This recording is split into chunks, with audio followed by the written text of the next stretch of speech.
All right, I wanted to do a video specifically about the idea of informed consent because, as I've stated in the past, we really don't have informed consent when it comes to medical issues.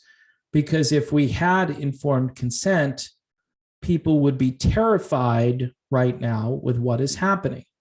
They would be absolutely beside themselves because they'd have the information rather than being shown propaganda 24 hours a day. How can you have informed consent if people are blocking information and saying it's disinformation or misinformation? You know what? I want to see everything. This is what free speech is about, and let me make my own decisions. When doctors are out there making claims and you're not allowed to hear what those claims are, first of all, you should be digging like crazy to find this information.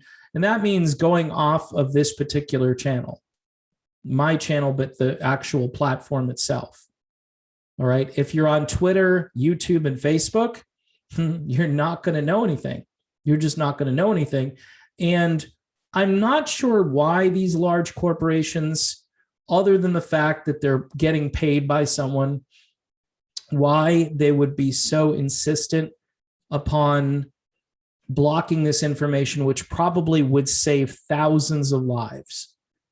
And I say that with all confidence. I've done over a year's worth of research at this point. I watch videos on things that I just didn't have any interest in a year ago when it comes to viruses or bacteria or how a vaccine works, all these different topics. And I've come to the conclusion that if you aren't informed, you can't make a good decision. And for people who are making a decision based on what the government is telling you to do, I other than the fact that you've given over your birthright to these people, you just say, hey, I'm alive right now, but I really don't care all that much about the rest of my life. So sure, I'm just going to take you at your word. And then, of course, you hear the famous, why would they do this if it wasn't true? Why would they say this? Because they don't care about you. Because they don't care about your life, number one. Look, I've heard a lot about depopulation in the last year. When Bill Gates is your key guy and he's on TV telling you about how this vaccine works, or he's telling you that the FDA is the gold standard for regulators, Kermit Bill. And that's his rationale. He's, well, I'm sure the FDA will figure this out and everybody will be great. And I'm not worried. Are you? No, you're not worried because you're one of the most elite human beings that's ever lived on this planet. Why would you have to worry about anything, Bill Gates? And for us little people out here who've got to make life or death decisions about whether we're going to stay in our job or we're going to do what they tell us to do and lose our job. That's what's happening out here. College education, say someone put in 3 or 4 years of college and they're getting toward the end of their college career, but they can't go back unless they do the thing, right? Take the mark. I'll say this is for you Christians. Take the mark and you can go to our college and finish your degree. You've put in what, $100,000 so far, and you're going to lose your $100,000. I mean, they're trying to make this so difficult for people. Like, I better just go do it because if I don't do it, then I can't. And then there are a lot of people out there that are saying, well, you're not seeing people dropping like flies, right? No. But again, this is informed consent. If you had all the information about how many people were actually dropping, they're not dropping like flies, but they are dropping like mosquitoes. I don't know. It's just a bad analogy, but I'm trying to make a point that you don't have all the information. If you only knew, right? And if you do know, then The other thing that is happening is you're being othered. You're being put in the corner. Like, oh, well, this guy's a nut. He's a conspiracy nut because he thinks that the government doesn't have his best interests at heart. Just like January 6th, right? Insurrection? Well, apparently it's not, although that report is very suspicious to me. It's very suspicious. Either they didn't have enough evidence or they were in on it themselves, meaning the government was in on that whole thing, staging it, instigating it. I mean, this week, my local TV channel, which, by the way, I got banned from on Facebook, so I think that's a badge of honor. Wink News, right? So they're out there every morning, oh, the insurrection, the insurrection, the insurrection. But there was no insurrection in Portland, right? No insurrection in Seattle, no insurrection in Baltimore and Minneapolis, no insurrections anywhere except for DC, because that's the hallowed sacred place where the elites get together and they make decisions for the rest of us. Yeah. Okay, that's informed consent, right? Someone else making decisions for me. That's not informed consent. See how this works? It's not just in the medical world. It's across the board. Why does the Department of Education make decisions for my local school district? It's just about funding. Well, we need the money. Well, guess what? You're going to have to fundraise. You might have to raise property taxes. And believe me, I'm not a fan of taxation, but you've got to figure out a way to do this independently without relying on some bureaucrat who thinks everybody should think and behave the same way. I'm sorry, Montana has a different feel than, I don't know, pick a state, Georgia, all right? They should operate independently. These are basically 50 individual countries, and they're all basic experiments in democracy and a Republican form of government, or they used to be part of a Republican form of government. Now we're in the mob rules era, and mob rules to me, again, is not a good petri dish for informed consent, because these voices get louder and louder. You've got news people, you've got celebrities, you've got all these people screaming at the top of their lungs as to what you should do with your body and what you should do with your life. And how, if you want your freedom back, quote unquote, that's not freedom. That's not freedom. That's like being on a leash. We're going to let the leash out a little bit so the dog can roam out a little further. And people are just okay with it. Well, it's for the greater good. This has to be stopped. We can stop this if we all just get on the same page and do it.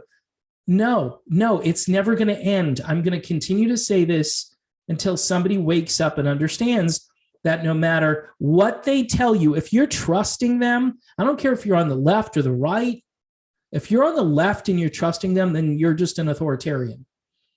Same with the people on the right. And I don't really believe in left, right anymore.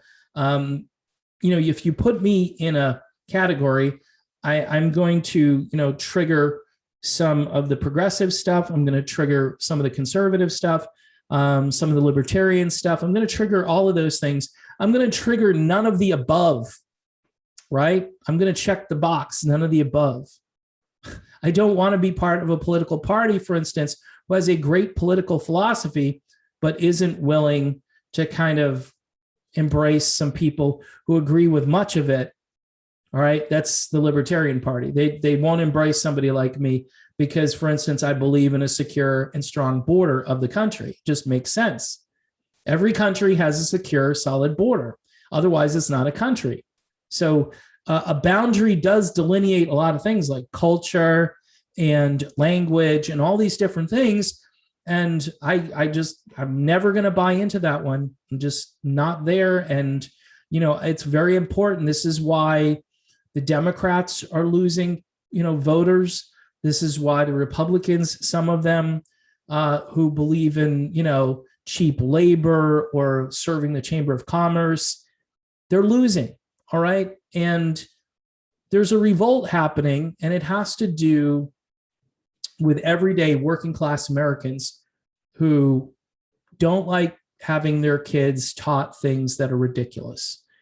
in addition to the fact that their kids aren't prepared for the real world. And a lot of adults aren't prepared for the real world based on the last 2 or 3 generations of nonsense that has been propagated over and over again.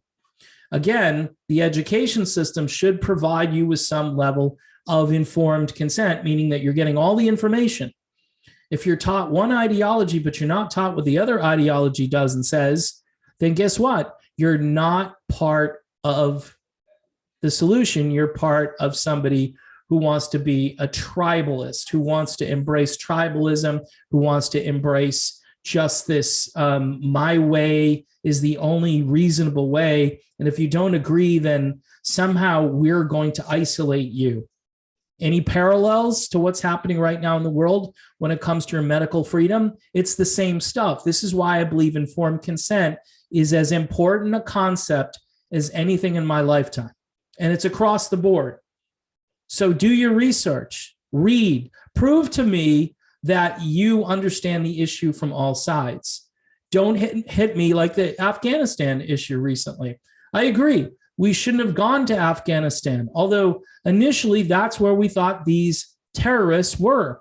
And even Tulsi Gabbard has said, yeah, initially that mission was a good idea, but then it became something else. It became nation building. Then we went into another country because we thought we needed to take care of that problem. Look, I'm not denying America is an empire. We are an empire out of control. And we don't need to do any more of this because our country's on fire. So you would think you would bring the firefighters home, right? To maybe put out the fire here. But then you've got people say, no, the military has no role in protecting citizens here in the United States. That's kind of funny. I'd rather have them here doing something to protect citizens here than, halfway across the world. And now we're scrambling to try to get people out of Afghanistan, a humanitarian crisis, a crisis that, yes, we created. Doesn't change the fact that there's a crisis, though. And as people who might still care a little bit about humanity, we might want to get them out of there. And in another instance, anytime we go to war or we send troops somewhere, we're told one sliver of information over and over again. So again, we don't have all the information, thus we don't have informed consent. We're on military bases all over the world, hundreds of them. We've been in countries for decades because we had a conflict there, and we just, we keep our presence there because we're an empire. And a lot of people don't know we're an empire, and we're spread too thin. It's not that our troops are necessarily spread too thin. Our financial interests are spread way too thin. And this is why we're trillions of dollars in debt. We're not on the gold standard, which for 50 years now, we've taken 75% of that dollar and shredded it because the value of it just continues to go down, down, down. A new car costs you like $30,000, $40,000. Back in the 70s, it cost you like $2,500. And you were getting like a brand new car with, American-made parts and steel and so forth. Now it's, hey, we need computer chips from this country. We need to import things. America doesn't make anything anymore. It just doesn't make stuff. And now we're beholden to this globalist order of things. And people were told back in the 90s, hey, NAFTA, that's a good idea. Let's just do that. And it hasn't worked. For you libertarians, kind of like trickle-down economics, didn't work. I mean, as much as Reagan was definitely better than what we got now, expecting that money to trickle down. You know why it didn't trickle down? Because of greed. Trickle down doesn't work because of greed, because we don't have moral people anymore. Morality is a thing. It used to be where, okay, I got to take care of my workers. They've done so much for this company, and I want to spread out the wealth a little bit within the private organizations, not the government. All right. The government does this thing where they're going to spread the wealth around. And they don't even do that, by the way. They say they're going to do that, like Obama said he was going to spread the wealth around. He didn't spread the wealth around. This is what I'm talking about. This is why we need to get off, the Republican train. We need to get off the Democrat train. We need to get off the libertarian train. Just get on a train that's going somewhere. Think to yourself, what is going to work? And if I identify as this politically, how many people have I just isolated with my peculiar anarchy viewpoint or whatever it is that you're carrying around with yourself these days? I live in Realville. I tell people, hey, I'm in Southwest Florida. Where do you live? Realville. That's where I live. And if you want to come visit me here, great, but you'll need to know all the information. You can't just operate in one paradigm. You can't be just a Tucker Carlson fan every day. You can't be just a Jimmy Dore fan every day. You can't be certainly a fan of NBC or CBS or any of those. If you haven't put those things away and gotten rid of them from your life, then you're in deeper trouble than the average citizen, quite honestly. But those are the average citizens. Those are the people that get their news from Wink News down the road that tells them that they need a booster shot. Why do you need that again? Tell me why. Because the first two work so well? What? Tell me why you need that. So bottom line, informed consent across the board in every area of your life. And we've got a lot of people walking around with blinders on, pretending that they know what they're talking about because they've studied one philosophy their entire life and they think they've got a corner on the truth. But as you get older, and if you're getting wiser, you realize that, hey, my friend Pasta Jardula, he made a good point. I don't agree with him on everything, but man, did he make a good point. I could work with him. I could talk with him. Hey, Tucker, I'll use Tucker Carlson again. Hey, Tucker Carlson, he says some stuff that's very true. He says some other stuff to just kind of pander to his audience, but he'll oftentimes bring people on that aren't of the same philosophy, like Jimmy Dore, right? But you can't just focus on those big characters. Like I always say, if we're going to fix this, we've got to fix it in our own town, because trying to fix the federal government at this point is ridiculous. I'd rather have that divorce people keep talking about. Just let Florida be its own country. Let Texas be its own country. Even if you're in one of those wackadoodle states, you want to be your own country, go for it. We'll see. We'll compete. We'll see who's a better country. People can move to the places that they like. They can build the economy. This is very Atlas Shrugged, by the way, which I think is fine. But you can build the economy that you want. And then you could say, hey, you guys all moved to this horrible, crummy place. They've locked it down. They've mandated everything. And you have no freedom. Whereas I live in a nice, free place and you're not telling me what to do. And then there's not a federal government that is threatening me with lawsuits or this and that. There's a lot of stuff going on, huh? So anyway, it always comes down now to the term informed consent for me, because you cannot function in your life without vital information. And you may think you have all the information, but I'm telling you, you don't. You probably don't. I don't. I have more information than a lot of people I know, because when they give me platitudes, I can give them facts back, and then they're stunned. And then they say, where are you getting your information from? Not the propaganda people that you're listening to each day. So yes, is there left-wing propaganda? Yes. Is there right-wing propaganda? Sure. But you have to distill it. You have to kind of pull out the things that actually resonate and are true. And then I know who decides if they're true. Well, if you're a religious person, you have a spirit that's within you. I think your spirit speaks to you, and you know instinctively. And sometimes you have to test these things and see if they actually work. For instance, we've been doing something for 18 months. It's not working. Maybe we don't have informed consent. Maybe we don't know anything and we need to start over, and you need to start thinking in a different way. All right. So that's my video on this topic, informed consent. The world around us continues to throw propaganda. And what do we do with it? Well, we either love it, embrace it, or we reject it. And if you reject it, prepare to be ostracized, othered, made fun of, called a conspiracy nut, because this is the only defense. When you don't have facts, you start name calling, and there's a lot of that right now everywhere.